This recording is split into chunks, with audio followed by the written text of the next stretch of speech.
Si vous me permettez, je pourrais rebondir juste sur un point et après on passe la parole à l'audience, au public.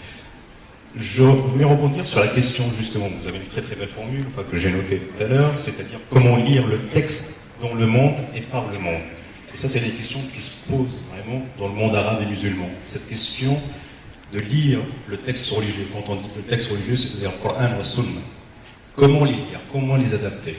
Je fais un petit peu mon travail de journaliste et revenir sur un petit peu ce que s'est passé il y a quelques semaines au Maroc. C'était tout un débat qui a eu lieu sur la question de l'héritage. Est-ce que la femme a le même droit que les hommes en matière d'héritage? Donc on avait, bien sûr, je pense que vous pouvez le deviner, deux camps qui se dégageaient. Il y a un camp qui disait l'ajtihad amarouj din nas, c'est-à-dire on ne pourrait pas interpréter un texte coranique, un texte qui existe. Il y a un autre courant qui est opposé, qui dit qu'il faut lire le texte, par exemple les versets de l'héritage, dans leur contexte historique et contexte culturel. Je voulais vous poser justement cette question sur comment appréhender la problématique de la lecture des textes religieux dans le temps. Est-ce qu'il faut le lire d'une manière littéraliste, l'ajtihad amarouj din nas, ou bien une lecture beaucoup plus interprétative où il faut... Bon, je vais commencer par la première question. C'est une question de fond. C'est une question d'abord que j'ai déjà abordée sur la question de l'ijtihad ma'an nas. C'est une formule qui est liée aussi, qui est liée à toute la construction de Usul al-Fiqh, des fondements du droit et de la jurisprudence.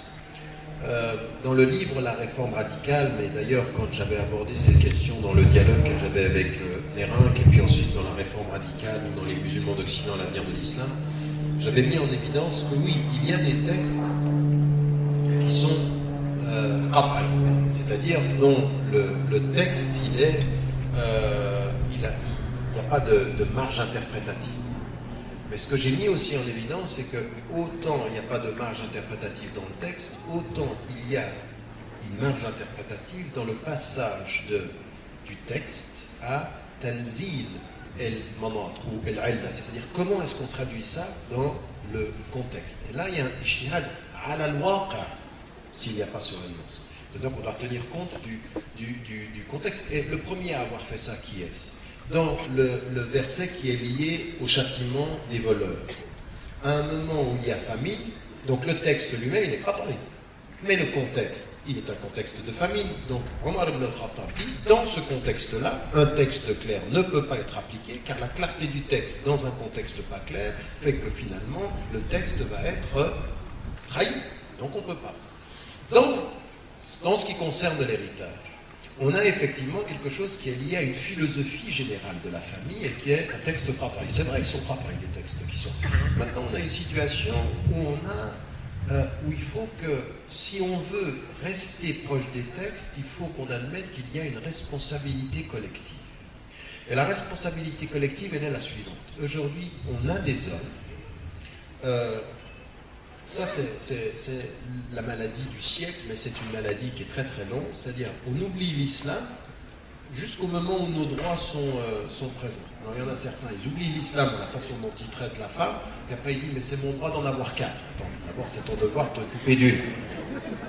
Oui, donc il y a un devoir là. Il y en a certains, ça s'appelle aussi tafati, ou bien un coup de fatwa, moi c'est dans les deux sens. Souvent les hommes font ça, et en l'occurrence ici, il y a un devoir majeur de l'homme de prendre en charge la femme, de prendre en charge la famille, et qui explique le sens de l'héritage. Mais aujourd'hui, on voit des femmes, ils ont une épouse, ils ont des enfants, ils disparaissent. Il n'y a pas de prise en charge. Des frères et des sœurs qui peuvent recevoir un héritage, ils ne s'occupent pas de leurs sœurs. Des frères qui reçoivent... Mais attendez, là, il y a un problème. Il y a utiliser le droit pour soi, et non pas la responsabilité concrète. Alors, là où l'État, là où l'autorité, si elle veut faire en sorte qu'on applique ceci, si les savants veulent faire ceci, il doit y avoir une responsabilité collective de deux choses l'une.